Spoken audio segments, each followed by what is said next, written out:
নমস্কাৰ বন্ধু বান্ধৱীসকল, স্বাগতম জনাইছোঁ মোৰ আৰ্ট একাডেমী জিনিয়ৰ চেনেললৈ। আজি আপোনালোকক এটা ভাল খবৰ লৈছে। SBI বেংক যিবোৰ এই বেংকৰ পৰা কিন্তু চাকৰি পদ বহুতকেইটা মুকলি হৈছে। তো ইয়াতে আপোনালোকে চাকৰিৰ বাবে আবেদন কৰিব পাৰিব। তো এইটো বেংকৰ চাকৰি হয়। চ' ইয়াতে চেলাৰী আপোনালোক 25,000 পৰা কিন্তু আপোনাৰ চেলাৰীটো লাভ কৰিব। আৰু ইয়াতে আপোনালোক কোনো ধৰণৰ এক্সাম দিব নালাগে। ইয়াত চাকৰিৰ কাৰণে জাষ্ট এটা ইণ্টাৰভিউ হ'ব। ইণ্টাৰভিউ যদি আপুনি পাছ কৰে তো আপুনি চাকৰিসমূহ লাভ কৰিব। ইয়াতে শিক্ষাগত অৰ্হতা আপুনি 10 পাছ কৰিলেই হৈ যাব। লগতে আপোনালোকে ডকুমেণ্ট কিছুমান ভেৰিফাই কৰিব লাগিব। লগতে আপোনালোকে আবেদনসমূহ কেনেকৈ কৰিব অনলাইন, তো মই ভিডিঅ'ত সম্পূৰ্ণ তথ্য কিন্তু আপোনালোক বুজাই দিম। আপোনালোকে ষ্টেপ বাই ষ্টেপ কৰি ল'ব পাৰিব। তো ভিডিঅ'টো স্কিপ নকৰি শেষলৈকে চাব, আৰু যদি মোৰ চেনেল হয় চেনেলটো ছাবস্ক্ৰাইব কৰিব। বলক আমি ভিডিঅ'খনলৈ আগবাঢ়ো।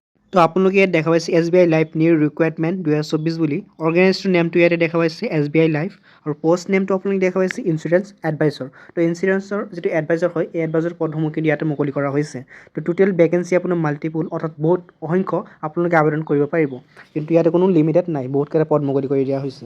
তো লগতে আপোনালোকে ইয়াত দেখা পাইছে এপ্লাই মোডটো আপোনালোকে ইয়াত দেখা পাইছে যে অনলাইন যোগেদি আপোনালোকে আবেদনসমূহ কৰিব লাগিব। তো চিলেকশ্যন প্ৰচেছ ইয়াতে আপোনালোকৰ এক্সাম নহয়, ইণ্টাৰভিউ হ'ব। জাষ্ট আপুনি ইয়াত দেখা পাইছে অনলি ইণ্টাৰভিউ। তো ইয়াতে চেলাৰীও আপোনালোকক উল্লেখ কৰি দিয়া নাই। তো আপোনালোকে এই চেলাৰীসমূহৰ সম্পূৰ্ণ তথ্য কিন্তু অফিচিয়েল নটিফিকেশ্যন যিটো হয় তাতে কিন্তু আপোনালোকে সম্পূৰ্ণ তথ্য পাই যাব। এইটো অৱশ্যে নটিফিকেশ্যন লিংক মই ডিছক্ৰিপশ্যনত দি থৈছোঁ, তাৰ পৰা আপোনালোকে চেক কৰি ল'ব পাৰিব। তাৰ লগতে আপোনালোকে দেখা পাইছে হু কেন এপ্লাই, অৰ্থাৎ কোনে কোনে আবেদন কৰিব পাৰিব। অল ইণ্ডিয়া কেণ্ডিডেট, গোটেই ভাৰতবৰ্ষৰ যিটো কেণ্ডিডেট আছে সকলোৱে কিন্তু আবেদন কৰিব পাৰিব। তো ইয়াতে আপোনালোকৰ এজ লিমিটটো চাব পাৰিছে। আপোনালোক কিন্তু মিনিমাম আপোনালোকে 18 ইয়াৰ্ছ হ'ব লাগিব ইয়াত দেখা পাইছে, আৰু মেক্সিমাম 55 ইয়াৰ্ছ হ'ব লাগিব। ইয়াত বেছি হ'লে আপোনালোকে আবেদন কৰিব নোৱাৰে। এপ্লিকেশ্যন ফিজটো আপোনালোকে ইয়াতে অফিচিয়েল নটিফিকেশ্যন গৈ তাত চাব পাৰিব। এডুকেশ্যন কোৱালিফিকেশ্যন যদি আমি ইয়াতে চাওঁ, তো ইয়াত দেখা পাইছে candidate should have pass SSC high school, অৰ্থাৎ আপোনালোকে 10 পাছ কৰিব লাগিব। আৰু আপোনালোকৰ যিটো SSC যিহেতু কৰিছে সিহঁতে কিন্তু আবেদন কৰিব পাৰিব।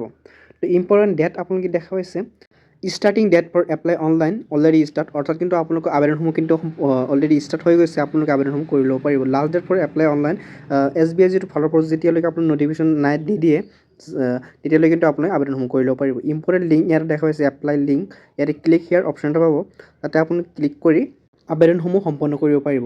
মই আপোনালোকক প্ৰচেছটো দেখুৱাই আছোঁ। তো এইখনৰ পেজটোৰ লিংক মই ডিছক্ৰিপশ্যন দি থৈছোঁ, তাৰ পৰা আপোনালোকে এইখন পেজত আহিছোঁ প্ৰথমে।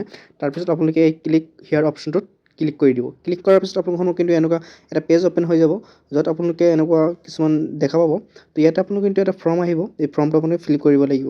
তো ইঞ্চুৰেঞ্চ এডভাইজৰ বুলি ইয়াতে দেখা পাইছে ডিটেইলছ ছাবমিট ইউৰ এপ্লিকেশ্যন টু জইন আছ এন ইঞ্চুৰেঞ্চ এডভাইজৰ। তো ইয়াতে আপুনি মিষ্টাৰ মিছেছ ডক্টৰ আপুনি যি হয় এইটো আপুনি ইয়াৰ পৰা ছিলেক্ট কৰিব। তাৰপিছত মোৰ নামটো ইয়াত বহাই দিব। ইয়াতে কিন্তু ফৰ্মটো ফিল আপ কৰিব লাগিব। তো আপোনালোকে এইটো সম্পূৰ্ণ একদম সহজ হয়। তো ইয়াতে কোনো ধৰণৰ পেনিক হোৱাৰ কোনো কথাই নাই। তো আপোনালোকে এইটো কৰি ল'ব পাৰিব। ইয়াতো জিমেইল দিব, আপোনালোকৰ এড্ৰেছ, আপোনাৰ পিনক'ড যি আছে ইয়াতে আপোনালোকে ইয়াতে পেষ্ট কৰি দিব লাগিব। তাৰপিছত যদি কিবা অসুবিধা হয় মোৰ কমেণ্টত জনাব, মই যথাযথ যিমান পাৰোঁ সহায় কৰিব চেষ্টা কৰিম।